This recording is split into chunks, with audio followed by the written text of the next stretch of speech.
दोस्तों Jayaprakash power ventures limited की बात तो स्टॉक बहुत जबरदस्त बाजार में तेजी उसके बावजूद भी दौड़ नहीं रहा है जबकि वहां पे गिरावट हो रही है। तो इससे लोग बहुत ज्यादा कंफ्यूज भी हो रहे हैं और डर भी रहे कि ऐसा क्यों हो रहा है। बाजार में 1000 पॉइंट की तेजी उसके बावजूद भी जेपी पावर में 1.5% की गिरावट। तो ये आप समझ सकते हो कि बहुत जबरदस्त स्टॉक कम समय में दौड़ चुका है और ऐसे में यहाँ पे बिल्कुल मामला जो है प्रॉफिट बुकिंग का है। जल्दी यहाँ पे एक नई तेजी की शुरुआत भी होगी, लेकिन एक भी स्टॉक जो हमेशा एक तरफा नहीं दौड़ता है। चाहे सुजलॉन देख लो आप, आज यहाँ तक देख सकते हो कि आज इरेडा ने भी वहाँ पे गिरावट का दौर बनना शुरू हो गया, लगातार दौड़ा और आज लोअर सर्किट लगा। तो ये आप समझ ही सकते हो कि हर स्टॉक हमेशा पूरी तेजी से नहीं दौड़ता, बीच बीच में एक ठहराव से आता है और यही ठहराव है इसमें जेपी पावर में जल्द यहाँ पे एक बड़ी तेजी की तैयारी हो रही है। तो यहाँ पे कुछ बड़ी अपडेट है जिसको इस वीडियो के माध्यम से डिस्कस करेंगे और क्या इस गिरावट का हमें फायदा उठा के जेपी पावर में निवेश करना चाहिए। लेकिन फ्रेंड उससे पहले अगर आप पहली बार हमारे चैनल पे आए तो चैनल को सब्सक्राइब कर दीजिए, एक बेल आइकॉन दबा दीजिए ताकि जब भी नया वीडियो बने पहला नोटिफिकेशन आपको मिले। वीडियो पसंद आए तो लाइक से जरूर कीजिए। चलो फ्रेंड्स वीडियो स्टार्ट करते हैं। मैं हूँ आपका दोस्त एस बी दवे और हमारे अपने चैनल ऑनलाइन कमाई में आपका बहुत बहुत स्वागत है।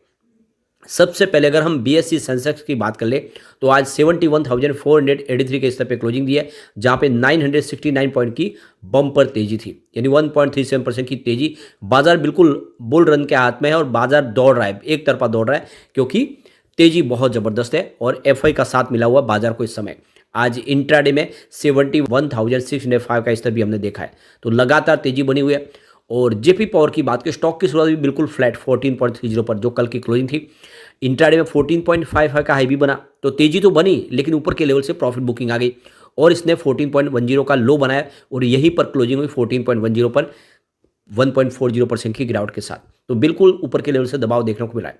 अब यहाँ पे जेपी पावर की बात करें तो ये 2007 में स्टॉक करीब 140 के आसपास ट्रेड किया करता था, बहुत ऊपर स्टॉक था उस समय। 2007 के समय अगर आप देखें तो बीएसई सेंसेक्स मात्र 13,000 के आसपास था। अब बीएसई सेंसेक्स 72,000 जाने को बिल्कुल बनने को तैयार है। तो आप समझ सकते हो कि इस बड़ी तेजी में जेपी पावर अपनी पुरानी हाई से तो बहुत ही नीचे है। तो आप ये समझ ही सकते हो कि जब बाजार दौड़ रहा है, जेपी पावर अपनी बुक वैल्यू से भी नीचे है, तो यहाँ पे बहुत बड़ी तेजी बाकी है। जल्द यहाँ पे वो तेजी की संभावना बिल्कुल बन सकती है। अब यहाँ पे देख सकते हो कि वैसे तो इसने निचले लेवल से लोगों को जबरदस्त रिटर्न देके मालामाल किया ही है, क्योंकि 50 पैसे के आसपास आ गया था 2020 में स्टॉक। और अभी ये स्टॉक जब 14 के आसपास है तो आपका जो 1 लाख का निवेश था वो 28 लाख के आसपास हुआ है और बहुत अच्छी तेजी इसने बता दी है। अब ये देख ही सकते हो कि पिछले कुछ दिनों में इसने जबरदस्त तेजी बताई है। आप 25 अक्टूबर को देख सकते हो स्टॉक 8.75 के आसपास है, यानी लगभग 8.5 के आसपास स्टॉक जो था वो स्टॉक आप देख सकते हो कि 16 नवंबर को लगभग 15 तक पहुंच गया। तो कह सकते हैं एक तरह से बहुत ही बम्पर 80% का भारी रिटर्न दिया स्टॉक ने, और वो भी बहुत ही कम समय में। यानी कह सकते हैं कि सिर्फ 20 दिन के अंदर यहाँ पे इसने 80% से ज़्यादा का भयंकर रिटर्न दिया। ऐसे में अब यहाँ पे दबाव तो बनेगा ही और प्रॉफिट बुकिंग आ गई है। अब यहाँ पे वॉल्यूम लगभग एक जैसा है। पिछले एक महीने पर इसका 15 करोड़ का वॉल्यूम था, 6 करोड़ की डिले उठाई गई थी। 1 वीक पहले भी 14 करोड़ का वॉल्यूम था, 6 करोड़ की डिले उठाई गई थी। कल 7 करोड़ का वॉल्यूम था, 4 करोड़ का डिलीवरी बेस काम हुआ और आज भी 7 करोड़ का वॉल्यूम हुआ, लगभग एक जैसा वॉल्यूम है। अब इसके प्रदर्शन को आप देख ही सकते हो कि आज 14.5 का हाई और लो जा 14.10 का है। अब 52 वीक का लो देखें तो 5.15 और हाई 15.30 का, उस हिसाब से जो पैसे है वो डबल नहीं बल्कि 3 गुना हुआ है। ऑल टाइम लो की रेंज देखें तो इसकी 35 पैसे की और हाई 143 की है। तो कुल मिला के देख सकते हो कि ये स्टॉक ने जो प्रदर्शन किया था 2007 में वो अभी बाकी है, बहुत जल्द वो प्रदर्शन आपको दिखाई देगा। अब यहाँ पे म्यूचुअल फंड के लेटेस्ट नवंबर के आंकड़े भी हमारे सामने निकल कर आए। 2 म्यूचुअल फंड ने यहाँ पे इन्वेस्टमेंट किया हुआ है, अभी भी वो बने हुए हैं। तो आप देख दो कि Motilal Oswal Nifty micro cap 250 index fund ने यहाँ पे 461.47 करोड़ का इन्वेस्टमेंट किया है, उनकी होल्डिंग 1.20% है। इसके अलावा देखें तो grow Nifty total market index fund ने यहाँ पे 32.44 करोड़ का इन्वेस्टमेंट किया है, 0.04% की होल्डिंग ली है। तो ये 2 म्यूचुअल फंड है जिन्होंने जेपी पावर में निवेश किया हुआ है। अब यहाँ पे एक बड़ी गुड न्यूज निकल के आ रही है। इंडिया के अंदर देखें तो जो इलेक्ट्रिसिटी कंजम्पशन है वो बढ़ रहा है और इसीलिए इलेक्ट्रिसिटी प्रोडक्शन बढ़ा है 8.9%। तो जो पिक डिमांड है वो 243 मेगावाट की रही है।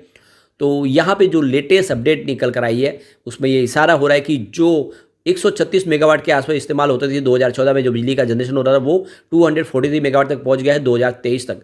तेज़ी से वृद्धि हो रही है और आप समझ सकते हो कि जिस तरह से बिजली का उत्पादन बढ़ रहा है तो उसका सीधा फायदा पावर सेक्टर की कंपनियों को मिलेगा। और उनका रेवेन्यू आपको बढ़ता हुआ दिखाई देगा। अब यहाँ पे देख सकते हो फाइनेंशियल 2020-21 के अंदर जो इलेक्ट्रिसिटी जनरेट हुई थी वो 13,81,855 मिलियन यूनिट थी, जो बढ़ के 14,91,858 मिलियन यूनिट तक पहुंच गई 2022 में, और 16,24,465 यूनिट तक पहुंच गई फाइनेंशियल 2022-23 में। लगातार वृद्धि हो रही है। आप देखो हर साल ऊर्जा की जरूरत बढ़ रही है, और इसी समय आप देखें सबसे जो बड़ी बात है कि 73% हमारी जो भी ऊर्जा की जरूरत है वो पूरी हो रही है थर्मल पावर प्लांट से। ऐसे में जेपी पावर के लिए कोई मुश्किल आने वाले समय में भी चिंता की बात तो नहीं है, और आपको ये स्टॉक आने वाले समय डेफिनेटली एक अच्छा रिटर्न दे सकता है। अगर आप लॉन्ग टर्म इन्वेस्टर तो बिल्कुल बिना डरे इसमें निवेश को बनाए रखें, और डीप में खरीदारी का भी अच्छा मौका है, खरीदारी करें। ये इसके फंडामेंटल का इशारा आप देख सकते हो। इसका मार्केट कैप 9,691 करोड़ के आसपास है। करंट प्राइस की 14.10 है, लो अगर आप देखो 5.15, हाई 15.30, और इसकी स्टॉक का P121 है, थोड़ा सा ज़्यादा जरूर ये चिंताजनक बात है। बुक वैल्यू लेकिन इसकी कम है 15.60, यानी अपनी करंट बुक प्राइस से बुक वैल्यू इसकी ज़्यादा है। इसका मतलब अभी भी अपनी बुक वैल्यू से नीचे स्टॉक आपको मिल रहा है। और ROC 5.16% है, ROE 0.57% है, फेस वैल्यू 10, तो फंडामेंटल काफ़ी अच्छे हैं। अब कुछ बड़ी डील हुई है, उन डील की तरफ चलते हैं जिसकी वजह से यहाँ पे कुछ गिरावट का माहौल देखने को मिला। तो सुबह 9:48 पर 14.30 की प्राइस से 7,84,000 शेयर की शानदार खरीदारी हुई। तो फिर 9:50 पर 14.35 की प्राइस से 6,99,000 शेयर की बिकवाली हो गई। फिर 9:52 पर 14.55 की प्राइस से 6,93,000 शेयर की एक बड़ी खरीदारी हुई। उसके बाद 9:55 पर 14.40 की प्राइस से 9,83,000 शेयरों की एक शानदार खरीदारी और हुई। फिर 11:01 पर 14.30 की प्राइस से 10,22,000 शेयरों की एक बड़ी खरीदारी और हुई। उसके बाद 12:25 पर 14.20 की प्राइस से 7,36,000 शेयरों की एक खरीदारी और हुई। तो उसके बाद 1:15 पर 14.15 की प्राइस से 7,33,000 शेयरों की बिकवाली हुई। तो ये आप क्लियरली समझ सकते हो कि बहुत सारी यहाँ पे खरीदारी हुई है। आज बड़े फंड हाउस की खरीदारी काफ़ी अच्छी है। बिकवाली के आंकड़े बहुत कम है। यहाँ पे जो सारी की सारी आपको खरीदारी दिखाई देगी, इसमें बिकवाली के आंकड़े सिर्फ 2 है और खरीदारी काफ़ी ज़्यादा है। तो इसका मतलब ये है कि बड़े फंड हाउस इस लेवल पे खरीदारी करें तो आपको भी इस मौके का फायदा उठा के निवेश शुरू कर देना चाहिए। आने वाले समय जेपी पावर आपको एक ज़बरदस्त रिटर्न दे सकता है, क्योंकि कंपनी लगातार प्रॉफिट में बनी हुई है। कंपनी अपने कर्ज को भी कम कर रही है, और जो ये संभावना बन रही है जिससे पावर सेक्टर में आने वाले समय सरकार की तरफ से इस सेक्टर को राहत दी जा रही है, वो ये स्टॉक को बहुत ऊपर लेके जा सकता है। और वैसे भी मार्केट तेजी से दौड़ रहा है, तो ये स्टॉक भी बहुत समय तक इस लेवल पे नहीं रुकेगा। एक झटके में इसमें तेजी बननी शुरू होगी, तो ये मौका अच्छा है कि इस डिप में खरीदारी करें। ये आप चाहे जेपी पावर या सुजलॉन, ये दोनों ही स्टॉक इस समय खरीदारी के लिए काफ़ी चल गए। एक बार इसके पिवोट लेवल को चेक कर लेते हैं, तो यहाँ से अगर गिरावट होती है तो 12.92 का फर्स्ट सपोर्ट है, ये टूटा तो स्टॉक आपको 11.98 तक जाता हुआ दिखाई देगा। और अगर आप देखें यहाँ पर भी नहीं रुका तो फिर 11.32 तक जाने की संभावना बन जाएगी। तीसरा सपोर्ट है। पॉजिटिव माहौल बना तो 14.52 का फर्स्ट रेजिस्टेंस है। इसको पार कर ले तो अपनी पुरानी हाई यानी 15.18 तक जाएगा, और एक बार इसको क्रॉस कर लिया तो फिर 16.12 तक जा सकते हैं। तो लॉन्ग टर्म इन्वेस्टर के लिए बहुत अच्छा मौका है, खरीदारी समय कर सकते हैं। लेकिन फ्रेंड, कोई भी इन्वेस्टमेंट करने से पहले अपने फाइनेंशियल एडवाइजर से बारे ले ले या अपना खुद का रिसर्च करें, क्योंकि मैंने वीडियो आपके एजुकेशनल पर्पज के लिए ही बनाया। वीडियो पसंद आए तो लाइक शेयर जरूर कीजिए और चैनल को सब्सक्राइब कर दीजिए। Thank you friend.